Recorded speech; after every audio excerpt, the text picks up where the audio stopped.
Warahmatullahi wabarakatuh. Alhamdulillahilladzi hadana li hada wa ma kunna linahtadiya laula an hadana Allah. Asyhadu an la ilaha illallah wahdahu la syarika lah, innahu huwa ilahul wahid. Allahu la ilaha illa huwa rabbul arsyil azim. Allahu la ilaha illa huwal hayyul qayyum. Allahu la ilaha illa huwa rahmanur rahim. Saudaraku, kaum muslimin, muslimat yang dimuliakan Allah, tidak ada puja dan puji melainkan hanya untuk Allah, seluruh Tuhan seluruh alam. Saudaraku, marilah kita mensyukuri nikmat Allah yang diberikan kepada kita, sehingga kita dimudahkan melangkah mendatangi majelis yang mulia ini. Mudah-mudahan kita semuanya mendapatkan rahmat Allah. Saudaraku, bahwa dakwah adalah kewajiban yang ada di pundak setiap muslim, baik dalam bentuk ceramah ataupun dalam bentuk pencerahan yang lain. Namun demikian, ada oknum yang mengambil keuntungan dalam kegiatan dakwahnya. Kemudian banyak yang bertanya kepada saya, bagaimana Pak hukumnya apabila ada seorang guru ataupun seorang ustadz yang meminta upah ketika mereka berdakwah. Jadi memang para ustadz itu pada umumnya tidak memasang tarif gitu ya. Tetapi ada juga satu dua yang melakukan hal demikian meskipun tidak secara langsung. Nah, akhirnya profesi ustadz atau profesi guru ngaji itu kemudian layaknya menjadi para artis yang kemudian pasang tarif untuk ceramahnya. Kemudian banyak yang bermobil mewah, rumahnya megah, hartanya bertumpuk, dan juga berbagai jenis kemewahan yang lain. Tentu saja perilaku ini merupakan hak masing-masing orang, karena pada dasarnya apa yang dimiliki itu adalah halal, karena bukan harta hasil mencuri dan sebagainya. Semua itu merupakan jerih payah mereka juga. Namun demikian, perilaku tersebut sebaiknya marilah kita cross-check dengan ayat-ayat berikut. Allah memberikan informasi di dalam surat kedua, surat Al-Baqarah ayat 41. A'udzubillahi minasyaitonirrajim. Bismillahirrahmanirrahim. Wa aminu bima anzaltu musaddiqan lima ma'akum wala takunu awwala kafirin bihi wala tastaru bi ayati samanan qalila wa iya fatakun, yang artinya, dan berimanlah dengan apa yang diturunkan kepadamu, ini kepadamu itu kepada para nabi, termasuk kepada Nabi Muhammad, yang membenarkan dengan apa yang bersamamu, dan janganlah seperti orang-orang yang pertama kafir padanya, dan jangan tukar atau jangan kau jual ayat-ayatku dengan nilai yang sedikit, dan insyaallah kepadaku, kepada Allah. Saudaraku, ayat tersebut menjelaskan perbuatan seperti itu sangat tidak etis dilakukan oleh seorang juru dakwah, sebab dakwah itu tidak boleh dikaitkan dengan upah ataupun honor. Di dalam Al-Quran beberapa kali Allah memperingatkan kaum muslimin tentang larangan menjual ayat-ayat Allah dengan harga yang sedikit, menjual atau menukar ayat-ayat Allah dengan harga yang sedikit. Allah sangat murka dengan perilaku menjual ayat-ayat tersebut, dan Allah mengancamnya dengan siksaan yang keras di akhirat kelak. Mengapa Allah mengancam? Nah, karena sama halnya itu merendahkan Allah dan merendahkan Al-Quran yang agung.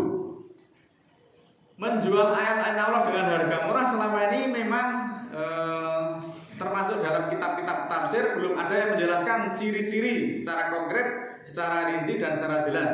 Makanya banyak ayat yang selama ini menjadi perdebatan di dalam tafsir.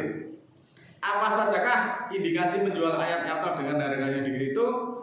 Namun tidak bisa kita mempelajari lebih lanjut petunjuk Allah di dalam Al-Quran. Meskipun dalam kitab-kitab tidak dijelaskan, kita bisa mencari hukumnya itu ada yang ada di dalam Al-Quran. Ikutilah orang yang tidak meminta imbalan apapun kepadamu atas dakwah mereka, dan mereka adalah orang-orang yang mendapat petunjuk dari Allah. Ayat-ayat ini menegaskan pentingnya ketulusan di dalam menjalankan setiap aktivitas dan tidak perlu mengharapkan apalagi meminta imbalan materi dari jamaahnya atau dari para murid-muridnya. Surat ke-10 ayat 72. A'udzubillahi minasyaitonirrajim. Bismillahirrahmanirrahim. Fa in tawallaitum fama sa'altukum min ajrin in ajriya ila 'alallah wa umirtu an akuna minal muslimin. Jika kamu berpaling, maka aku tidak meminta upah kepadamu, bahwa upahku hanyalah atas Allah, dan aku diperintah agar aku termasuk muslimin. Hal senada dijelaskan dalam surat ke-21 ayat 29. Wa ya qaumi la aslukum alaihi mala in ajriya ila Allah wa ma ana bitaridil ladina amanu innahum mulaqu rabbihim walakini arrakum qauma tajhalun. Wahai kaumku, aku tidak meminta upah atasmu harta, bahwa sesungguhnya balasanku atau upahku kecuali atas Allah, dan tidaklah menyakiti orang-orang beriman, bahwa mereka akan menemui Tuhan mereka, tetapi aku melihatmu adalah kamu kaum yang bodoh. Dakwah dengan meminta upah kepada muridnya itu sama halnya menyakiti orang-orang beriman, apalagi murid-muridnya itu tergolong orang yang masih kekurangan. Namun ayat-ayat ini juga bisa disanggah dengan berbagai alasan. Wah, itu maksudnya tidak begitu. Itu juga bisa. Tetapi kalau setiap ayat yang dianalisa kemudian dikomentari dengan maksudnya tidak begitu, lalu bagaimana? Maksudnya seperti apa? Mari kita simak ayat-ayat berikut. Masih banyak sekali ayat-ayat yang menjelaskan tentang upah di dalam kita berdakwah. Surat ke-21 ayat 51, qaumi la aslukum alaihi ajron in ajriya ila alal ladina fatoroni afala takilun.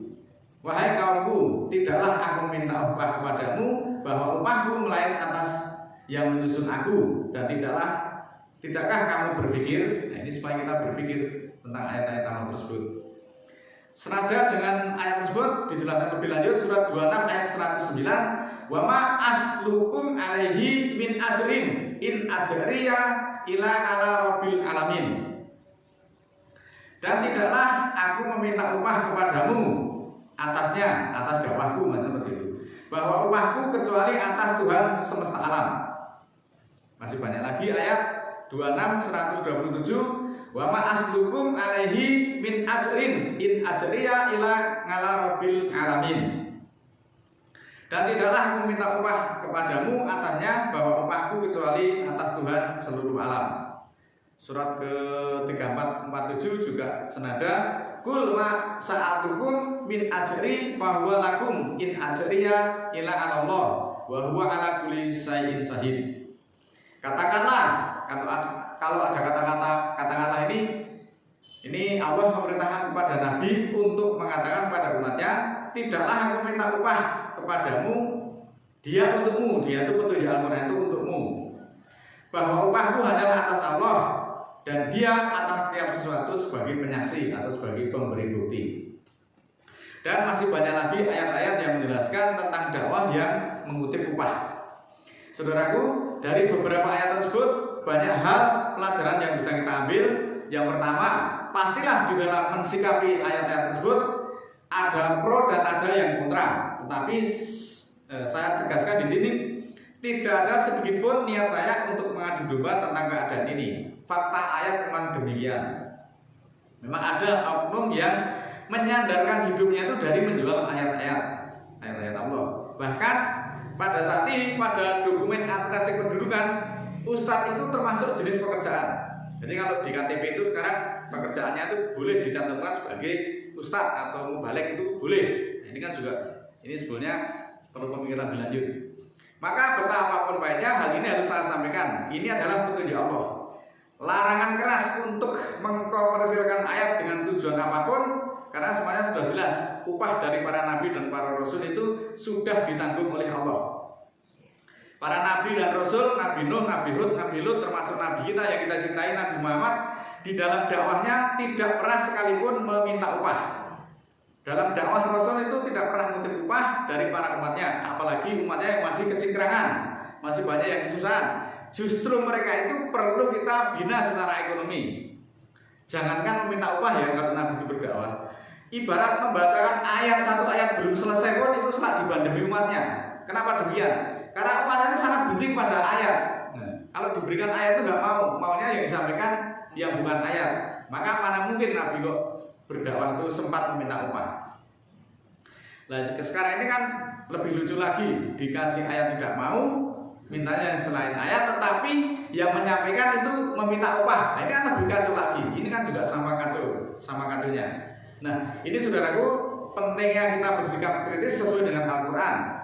Yang sudah mendapat petunjuk pun masih bisa terpelanting, masih bisa khilaf. Siapapun dia, apapun pangkat dan kedudukannya, dia masih bisa berbuat khilaf. Maka disinilah pentingnya kita saling mengingatkan agar kita itu tidak taklid buta dan kemudian menjurus pada kultus secara individu. Mengambil tarif dan ataupun upah dari sebuah pengajian Al-Quran itu justru membuat orang lain itu enggan untuk belajar. Karena apa? Karena besarnya biaya, besarnya pungutan yang harus dibayar, dan ini sangat memberatkan.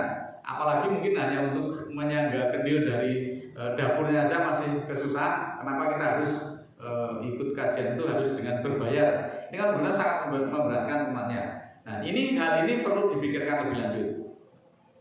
Tetapi juga kita tidak menutup mata di sisi lain seorang guru, seorang ustadz yang telah berjuang di jalan Allah dan mengajarkan ilmu-ilmu Islam, mencerdaskan kita semuanya itu memang berhak untuk mendapatkan upah atas keringatnya. Nah dalam hal ini kita bisa diskusikan lebih lanjut. Tapi sekali lagi ayat-ayat ini betapapun baik kita harus menyampaikan, dan saya tidak ada niatan untuk mengadu domba tentang keadaan ini. Faktanya memang seperti itu. Moga nanti kita sikap bersama-sama. Mudah-mudahan Allah ridho terhadap apa yang kita perjuangkan, dan semuanya perjuangan itu nanti Allah yang akan memberikan ujur ataupun yang akan memberikan upah ataupun balasan kepada kita semuanya. A'udzubillahi minasyaitonirrajim. Bismillahirrahmanirrahim. Allahumma ighfir lil mu'minina wal mu'minat al-ahya'i minhum wal amwat innaka samiun qaribun mujibud da'wat innaka 'ala kulli syai'in qadir. Rabbana la tu'akhidna in nasina aw akhtana. Rabbana wa la tahmil 'alaina isran kama hamaltahu 'alal ladzina min qablina. Rabbana wa la tuhamilna ma la taqata lana bihi wa'fu 'anna waghfir lana warhamna anta maulana fansurna 'alal qawmil kafirin. Subhana rabbika rabbil izzati amma yasifun wa salamun 'alal mursalin walhamdulillahi rabbil alamin. Wassalamualaikum warahmatullahi wabarakatuh.